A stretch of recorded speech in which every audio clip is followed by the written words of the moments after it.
And you don't believe, मैं भी कुछ कम नहीं हूँ। ऐसा नहीं है कि यूट्यूबर्स हैं, कंटेंट क्रिएटर्स हैं तो उनके अंदर कोई ड्रॉबैक्स नहीं होते। क्या आपके घर में भी बहुत सारी ऐसी चीज़ें इकट्ठी हो चुकी हैं कि आप उनको देख देख के परेशान हो रहे हैं और समझ में नहीं आता है कि उनसे छुटकारा कैसे पाया जाए? नमस्ते, और आज होम एंड हॉबीज़ में मैं गौरी आपका प्यार भरा स्वागत कर रही हूँ। आशा करती हूँ आप सब बहुत अच्छे से होंगे। आज का वीडियो एक ऐसे टॉपिक पर है जो कि हमारी लाइफ को थोड़ा सा आसान बना सकता है। जी हाँ, मैं बात कर रही हूँ घर से डीक्लटरिंग करने की। डीक्लटरिंग के प्रोसेस को मैंने प्रैक्टिकल वे में स्टेप बाय स्टेप शेयर किया है और साथ ही में आपको पर्सनल एक्सपीरियंस भी बताए हैं। वीडियो को लास्ट तक ज़रूर देखिएगा क्योंकि ये सामान का हम क्या करें इसका भी सॉल्यूशन मिलेगा आपको। So let's start. तो सबसे पहले हम चलते हैं किचन में। हमको यहाँ पे चेक कर लेना चाहिए कि हमारे डेली में कितने यूटेंसिल्स यूज़ हो रहे हैं, कितने ओकेजनल यूज़ होते हैं, या फिर कुछ ऐसे भी होंगे जो बहुत रेयरली यूज़ होते हैं। या आप चेक करिएगा कि कुछ तो ऐसे होंगे कि जो आपने सालों से उनको देखा भी नहीं, बस वो रखे हुए हैं ये सोच के कि शायद कभी यूज़ हो जाएंगे।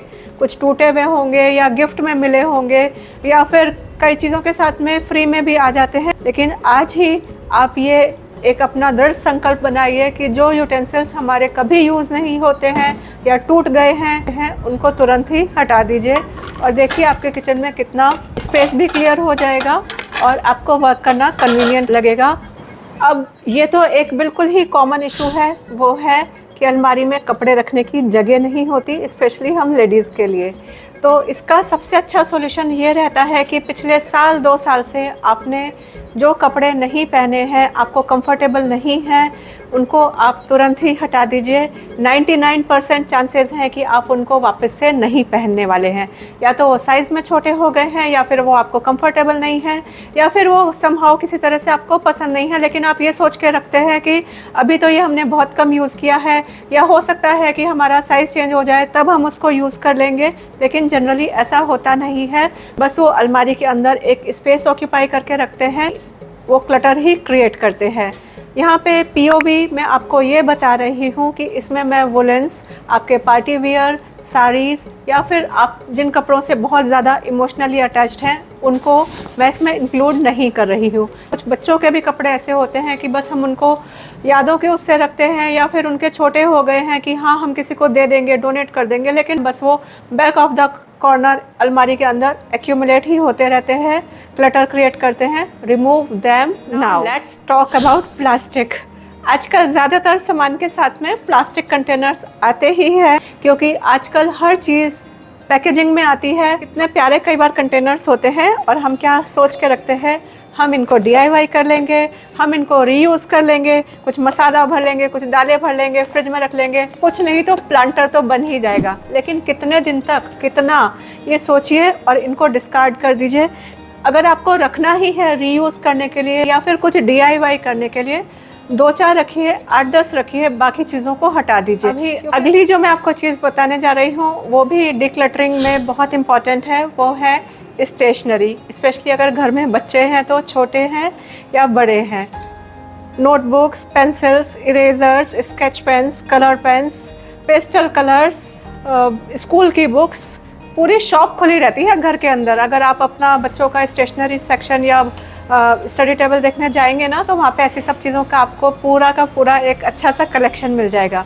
लेकिन उनमें से यूज़ कितना होता है कभी आप बच्चों से ही पूछ के देख लीजिएगा, उसमें से वो 50% भी यूज़ नहीं करते। या फिर हम कुछ ऐसी चीज़ें रख लेते हैं, बुक्स को रख लेते हैं कि इसमें से पिक्चर्स काट के हमको कभी प्रोजेक्ट बनाने में ज़रूरत पड़ जाएगी तो हम इसमें से कटिंग करके ले लेंगे।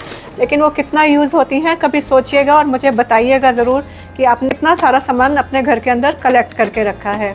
तो कोशिश करिए कि मिनिमम से मिनिमम जितना 6 मंथ्स में, 1 ईयर में यूज़ होने वाली चीज़ें हैं उनको रखिए, बाकी सब हटा दीजिए, किसी को डोनेट कर दीजिए। अभी अगली जो बहुत इम्पॉर्टेंट चीज़ है आपको अपने घर से डीक्लटर करने के लिए, वो है मेडिसिन। ये तो बहुत ज़रूरी है टाइम टू टाइम डीक्लटर करते रहना, क्योंकि कई बार क्या होता है, कोई हमको परेशानी होती है, बीमारी होती है, तो हम डॉक्टर के पास में जाते हैं, वो हमको प्रेस्क्रिप्शन में बहुत सारी मेडिसिन लिख के दे देते हैं। उनमें से कई बार कुछ मेडिसिन बच जाती हैं, क्योंकि उन जैसे 5 डेज़ की मेडिसिन ली, स्ट्रिप हम लेके आए, 10 डेज़ की, इससे कम मिलती नहीं है।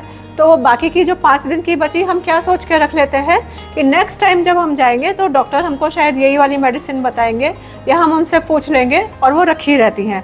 इसमें से कुछ तो एक्सपायरी भी हो जाती हैं, या फिर हमको पता भी नहीं रहता, याद भी नहीं होता कि किस चीज़ के लिए हमको ये मेडिसिन दी गई थी।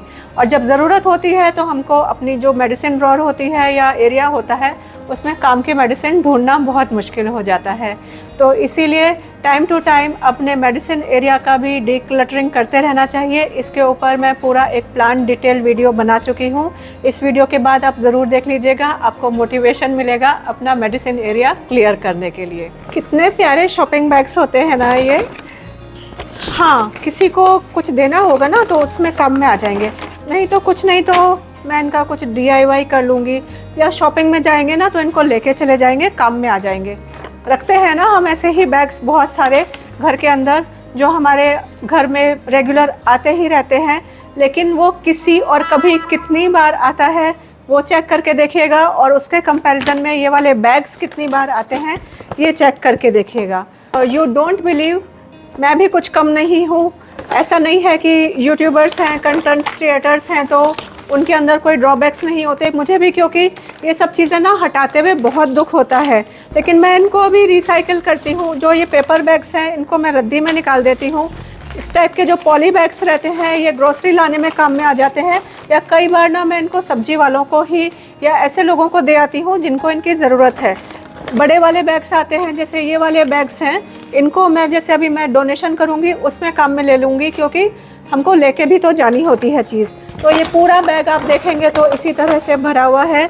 ऐसे सब बैग्स मैंने एक जगह कलेक्ट करके रखे हैं कि जब मुझे ज़रूरत रहे तो मैं इनको तुरंत ही उसमें से निकाल लूँ। जितना आपको लगता है कि आप 2, 4, 10, 12 किसी को देने में काम में आ जाएंगे, DIY में काम में आ जाएंगे, बाहर से हम ग्रोसरी लेके आते हैं उसमें काम में आ जाएंगे, उतने रख के बाकी के डिस्कार्ड कर दीजिए। आपको घर बहुत हल्का लगेगा और साथ में अपना वेट कम होता भी फील होगा, बिलीव मी, करके देखिएगा। अब बात कर लेते हैं घर के एक और इम्पॉर्टेंट एरिया को डिक्लटर करने की, और वो है हमारा शू रैक, हमारा फुटवेयर सेक्शन। तो आप जाके देखिए, रेगुलर चेक करिए कि बच्चों के शूज़ छोटे हो जाते हैं, फुटवेयर छोटा हो जाता है, उसको हमें तुरंत ही हटा देना चाहिए। कोशिश करिए किसी को देने की, अदरवाइज़ उसको रखने का कोई भी पर्पज़ नहीं है। और यहाँ पे मैं आपको एक इंसिडेंट, जैसे मैंने आपको बताया था कि मैं अपने कुछ पर्सनल एक्सपीरियंसेस भी शेयर करूँगी।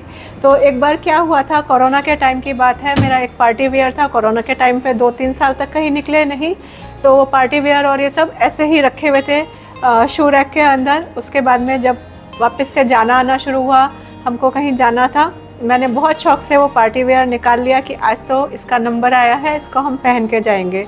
लेकिन वो रास्ते में ही टूट गया, उसकी सोल अलग हो गई, और मेरे को इतनी परेशानी हुई उस समय, क्योंकि वो रखे रखे चीज़ ख़राब हो गई थी। एक और आपको मैं इम्पॉर्टेंट एरिया बता रही हूँ डिक्लटर करने का, आर्टिफिशियल ज्वेलरी का सेक्शन। ज्वेलरी हम लोग कई बार, मैं वैसे आपको बता दूं कि मैं बहुत ज़्यादा आर्टिफिशियल ज्वेलरी नहीं यूज़ करती हूँ, लेकिन फिर भी है। इनमें क्या होता है, रखी रखी भी कई बार ख़राब हो जाती हैं। कुछ हमने ऐसी ली होती हैं कि उस ड्रेस के साथ में पहनेंगे, मैचिंग की ले ली, आज वो ड्रेस तो हमारे पता नहीं फिट आएगी कि नहीं आएगी, या फिर हम उसके साथ पहनेंगे कि नहीं, लेकिन वो रखी रहती है। या फिर किसी का स्टोन निकल गया तो हम सोचते हैं कि हाँ इसका स्टोन निकला हुआ है, थोड़े टाइम बाद में जाएंगे मार्केट में रिपेयर करा लेंगे, लेकिन वो रखी रहेगी, आप कभी रिपेयर नहीं उसको कराते हैं। और कुछ चीज़ें हमको गिफ्ट में मिली होती हैं, हमको कभी यूज़ नहीं करते हैं, बस खाली रख के रखते हैं कि हाँ रखी है, ज्वेलरी है, काम में आ जाएगी। इससे मैंने आपको बताया कि हम लोग भी कोई परफेक्ट नहीं होते। ये एक बहुत प्यारा सा नेकलेस था, मैंने किसी फंक्शन में जाने के लिए लिया था शायद, और अब इसकी पूरी पॉलिश ख़राब हो चुकी है। अब ये पहना नहीं जाएगा, लेकिन रखा हुआ है, तो इसको डिस्कार्ड करना, डिक्लटर करना ही समझदारी है। ग्लास जार्स, अब सेम प्रिंसिपल ग्लास जार्स के लिए भी अप्लाई होता है। जब हमारे घर में स्पेस लिमिटेड है, सब कुछ लिमिटेड है, तो हम सामान कैसे अनलिमिटेड रख सकते हैं, आप खुद ही सोचिए और मुझे बताइए। हम रखते जाते हैं, उसको रखते जाते हैं कि हम कभी इसको यूज़ कर लेंगे, हम इसको फ्रिज में मसाला रखने के लिए यूज़ कर लेंगे, हम इसको अपनी कुछ इसके अंदर नींबू मिर्ची डाल के रख लेंगे, लेकिन उनमें से कितने यूज़ होते हैं ये भी तो बताइए। आप खुद चेक करके देखिएगा, क्योंकि आजकल हर चीज़ पैकेजिंग में आ रही है, कोई प्लास्टिक में आ रही है तो कोई ग्लास में आ रही है, और कई बार इतने सुंदर सुंदर जार्स आते हैं, मेरा कई बार उनको बिल्कुल मन नहीं होता, क्योंकि I am a plant lover, तो मेरा को कुछ नहीं होता तो मैं सोचती हूँ मैं इसको अंदर कुछ नहीं तो प्लांट ही लगा दूँगी। लेकिन आप कितना एक्यूमुलेट कर सकते हैं घर में, आप घर की स्पेस वेस्ट कर रहे हैं, साथ ही में एक स्ट्रेस भी ले रहे हैं, क्योंकि अननेसेसरी कई चीज़ें घर के अंदर ऐसी पड़ी रहती हैं तो हमको स्ट्रेस भी क्रिएट होता है, एंग्जाइटी होने लग जाती है। घर के अंदर इलेक्ट्रिकल वेस्ट, आजकल चार्जर्स, वायर्स, बहुत तरह के स्क्रूज, बहुत सारी चीज़ें हम बस एक्यूमुलेट करते जाते हैं ये सोच के कि हाँ वो हमारे किसी टाइम पे काम में आ जाएंगी। एग्जाम्पल के लिए मैं आपको बताऊं, मेरा ये शैंडलियर है, इसके अंदर बल्ब ख़राब हो जाता है तो ज़्यादातर उसके अंदर वो जो पतले स्क्रू वाला बल्ब होता है जिसको चूड़ी बोलते हैं वो लगता है, और मैं घर में देखने के लिए चाहूँ मैं उस समय वो मुझे नहीं मिलेगा, बाज़ार से हम लोग ले आते हैं, उस समय हमको वही लगाना पड़ता है। इलेक्ट्रिकल चीज़ों का जब तक आप श्योर एंड शॉर्ट नहीं हैं कि कोई चीज़ अगर ख़राब हो गई है उसके बाद में आप वो रख रहे हैं कि हाँ ये नेक्स्ट टाइम इस समय यूज़ हो जाएगी, उसको मत रखिए, हटा दीजिए और अपने घर को डीक्लटर करिए। ड्रेसिंग टेबल, वैनिटी टेबल और कॉस्मेटिक्स, उसको भी टाइम टू टाइम डीक्लटर करते रहिए। एक डिटेल वीडियो मैंने अपने ड्रेसिंग टेबल का डीक्लटरिंग, क्लीनिंग और ऑर्गेनाइजेशन पे बनाया हुआ है। इस वीडियो के बाद आप उसको भी देख लीजिएगा, आपको आइडियाज़ भी मिलेंगे और आप मोटिवेट होंगे अपने वैनिटी एरिया को डीक्लटर करने के लिए। जो सेल्स पर्सन होते हैं वो हमको मोटिवेट कर लेते हैं कि आप अपनी स्किन के ऊपर ये लगाइए, आपकी स्किन ना बहुत अच्छे से ग्लो करने लग जाएगी, या फिर आप अपने बालों के ऊपर ये लगाइए, वो बहुत ही अच्छे हो जाएंगे, एकदम सॉफ्ट एंड सिल्की हो जाएंगे। हम ले भी आते हैं उनकी बातों में आके और उसको अप्लाई करते हैं कई बार, और हमारे लिए वो उतनी यूज़फुल नहीं होती, बाद में हमारे घर में बस वो रखी रहती हैं, किसी के भी काम में नहीं आती, और हम चेक नहीं करें तो उनकी एक्सपायरी भी हो जाती है, तब भी वो रखी रहती हैं। इन सब चीज़ों को आज ही हटा दीजिए, किसी काम नहीं आने वाली, और अपने घर के स्पेस को क्लियर करिए। अब इतनी सारी चीज़ें मैंने आज आपको बताई डीक्लटरिंग के लिए, तो मैं आपको ये नहीं सजेस्ट करूँगी कि आप बस खाली डीक्लटर करिए और उनको उठा के घर से बाहर फेंक दीजिए। जैसा कि मैंने आपको स्टार्टिंग में ही बताया था कि हमको पहले से सोच लेना चाहिए कि हम जो सामान निकालने वाले हैं उसका करेंगे क्या। तो जनरली मैं क्या करती हूँ वो मैं आपको बता रही हूँ कि जैसे बर्तन होते हैं तो वो मैं अपनी हाउस हेल्प या फिर जो बिल्डिंग में स्टाफ रहता है, सिक्योरिटी वाले, उनसे मैं पूछ लेती हूँ किसी चीज़ की ज़रूरत है तो मैं उनको डोनेट कर देती हूँ। कोई चीज़ एक्सपायरी हो गई है या फिर ख़राब हो गई है तो उसका तो हमको डिस्कार्ड कराने के अलावा कोई भी ऑप्शन होता ही नहीं है।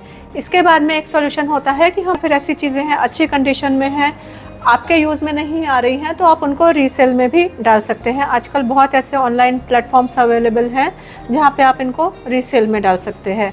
इसके बाद में मैं आपको एक और भी बहुत अच्छी जगह बता रही हूं जहां पे आप ये सारा सामान एक साथ जाके दे के आ सकते हैं, वो होते हैं NGOs। जैसे कि मैं आपको एग्जांपल के लिए वापस से बताऊं, जैसे मेरी मम्मी कुछ टाइम पहले एक्सपायर हुई थी, लास्ट अक्टूबर में, मैंने आपसे शेयर किया था। उनका बहुत सारा सामान था और मैं उससे इमोशनली भी बहुत अटैच थी, तो मैं उसको कहीं इस तरह से तो नहीं दे सकती थी। मैंने पता किया एक NGO का, वहाँ पे जाके उन्होंने बोला कि वो सारा सामान लेते हैं घर का।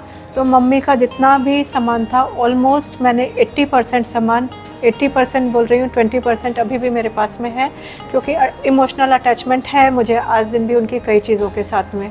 तो मैं वहाँ जाके दे आई थी। उन्होंने मुझको बोला कि वो विलेजेस में जाके जैसे जिसको ज़रूरत होती है वो देते हैं।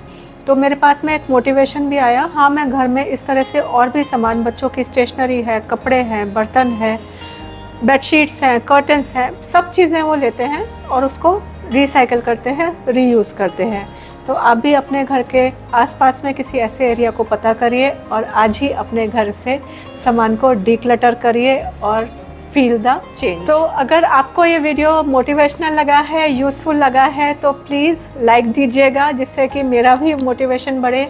और अगर ये वाला वीडियो स्पेशली आपको पसंद आया है तो मैं इसकी पूरी सीरीज़ बना सकती हूँ कि किस तरह से डीक्लटरिंग के प्रोसेस को आगे भी बढ़ा सकते हैं, जिसमें कि मैं आपको पर्टिकुलर एरियाज़ का डीक्लटरिंग शो करूँगी। तो मुझे कमेंट सेक्शन में ज़रूर बताइएगा कि क्या आप इस तरह के वीडियोस और देखना पसंद करेंगे। और मेरे चैनल को आपने सब्सक्राइब नहीं किया है तो जल्दी से कर लीजिए और कमेंट सेक्शन में बताइएगा कि आज आपने अपने घर से क्या क्या डीक्लटर करने की सोची या कर लिया। मिलते हैं ऐसे ही यूज़फुल कंटेंट के साथ में, तब तक अपना ध्यान रखिए और मेरे वीडियोस देखते रहिए। Happy home making, happy organising from home and hobbies.